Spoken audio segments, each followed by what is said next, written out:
سلام بچه‌ها، مهدی مسترم و خیلی خوش اومدید به یه ویدیو دیگه از کانال ما.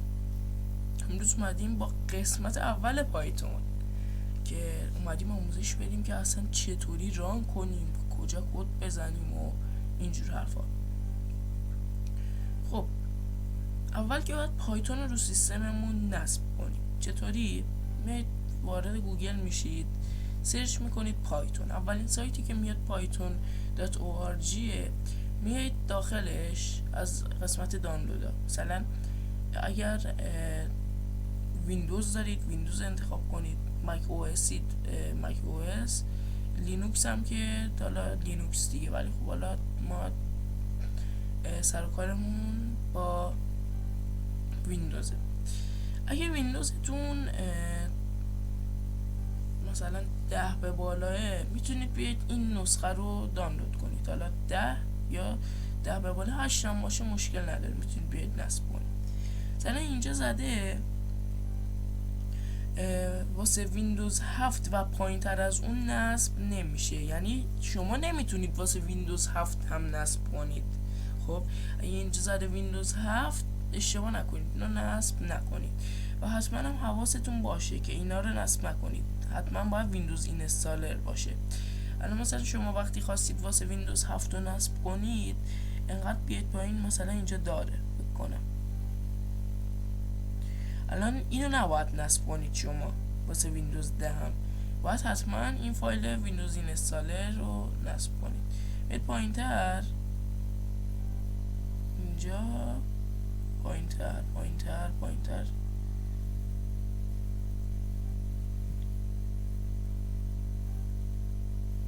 این نسخه ویندوز ایکس پیش اومده بود. اگه هم پیدا نکردید میتونید برید از سایت های ایرانی مثل سافت 98 رو سافت 98 نصب کنید.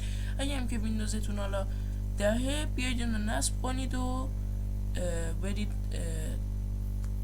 کار کنید. حالا نصب کردنش هم چند تا نکس زدنه، کاری نداره. حالا یه چیزی هست به اسم IDE، یعنی کداتون رو اونجا میزنید، IDE میاد اون کد رو ادیتش میکنه. مثلا ما میتونیم بریم همینجا تو مثلا من نوتپد اینا، میتونید بیاید تو نوتپد اینجا بعد از اینکه نصب کردید. مثلا من میخوام بزنم، ببینید الان شاید سر در نیارید، ولی خب بعدا این کدا رو قشنگ یاد میگیرید. این یه کد پایتونه. مثلا من میگم مهدی، بعد میبندمش. خب یعنی کنترل با اس، خب کنترل اس، حتما این کار رو انجام بدید. من مثلا میام تو این دانلودام سیوش میکنم، چیزش هم مثلا میذارم مثلا مهدی .py. خب این سیو شد. خب میتونم بیام از این راه، بعد بیام مثلا کدو که زدم، بیام از توی دانلودا میبینم که یه مهدی.py هستش. حتما حواستون باشه که مثلا الان من بذارید من اینو ادیتش بکنم. ببینید اینو که من بیام اینجا رینیمش بکنم، این الان پسوندش میشه تکستی. خب یعنی این یه سند میشه. اگه هم که نمیبینید، از تگ ویو فایل نیم امفیکسیشن و تیکشو بزنید که بتونید از این به بعد چیزو ببینید. حالا هم اگه اونجا .py نکردید، میایید اینجا، الان این مهدی رو انتخاب کردید، اینو میزنم py رینیم. حالا یه هم ارور میده که فکر میکنید کامپیوترتون بهتره که، ولی خب یه سو بزنید. بعد قسمت بعدی چیه؟ میایید CMD رو باز میکنید. یه مثلا یه راهی هست که بیاید از همینجا CMD رو باز کنید، بعد مثلا من بذارید هر دوتا راه بهتون بگم. بزنید CMD، همونطور که میبینید این راهش فرق داره کلا. خب مثلا زده مهدی PC، من میزنم CD یعنی همون مثلا چنج کن CD2 دان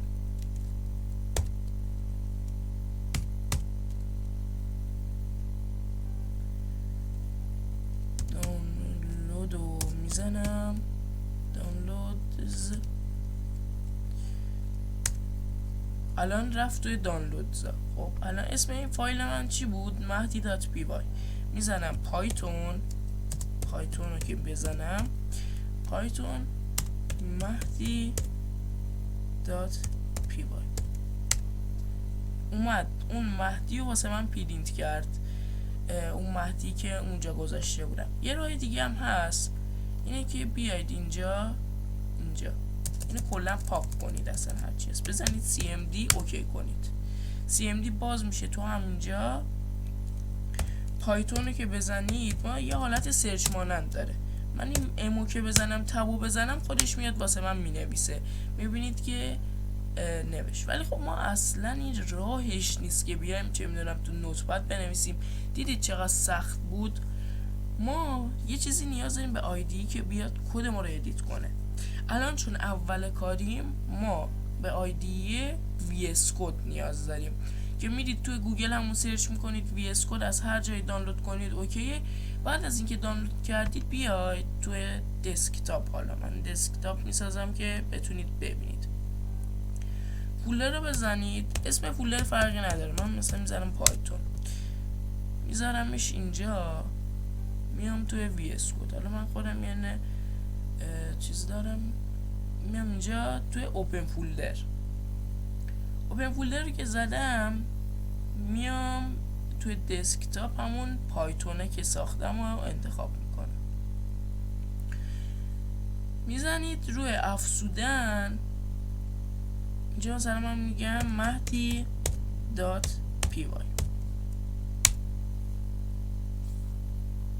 بعد شما حالا با یه صفحه ولکام این شکلی مواجه میشید که حالا اینا رو ندارید، ولی خب اینجوری شما میتونید از همینجا اوپن فایل، نیو فایل یا اوپن فولدر رو انتخاب کنید. بعد حالا من چون یه خورده اینجا پره، معذرت میخوام به خاطر کارهای دیگه است. حالا شما میایید اینجا پایتون رو سرچ میکنید و نصبش میکنید از اینجا. حالا من میام اینجا، بیام پایینتر بکنم، این پایتون رو نصب میکنید. بعد واسه تون الان مثلا بیایم اولین کدمونم یاد بگیریم. پیو که بزنیم میاد مثلا میگه پسو میخوای، پو میخوای، پرینتو میخوای. ما پرینت میگیم بیا واسه من پرینت بکن مهدی رو. خب شما همونطوری که قبلا هم گفته بودم میتونید مثلا بیاید اینجا cmd باز کنید. اینم دو تا راه دیگه است. مثلا بگید cd، بیا cd کن به دسک تاپ، بعد یه اسلش بزنید، پیو بزنیم، تب میزنیم، نه پیکچر نه، پایو که بزنیم تب بزنیم میگه پایتون. بعد اینو بزنیم میاد توی پوشه پایتون، ما میزنیم پایتون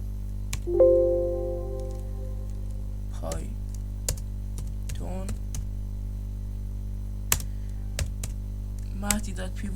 باز اومدیم مهدی که اینجا ما نوشته بودیم داخل این پرینت واسه همون آورد. ولی خب بازم دچار دردسر میشیم. میریم تو ترمینال، نیو ترمینال، حالا پاورشل، میتونید هم تو پاورشل بنویسید هم تو cmd. ما مثلا تو همین پاورشل میگیم پایتون ام تا که بزنیم مهدی میاد واسه ما پرینت میکنه. پس پس پرینت چیکار میکنه؟ میاد هر چی که داخلش باشه رو به ما نشون میده. امیدوارم که از این ویدیو هم خیلی خوشتون اومده باشه. تا ویدیو بعدی از کانال مهدی مستر، خدا نگهدار.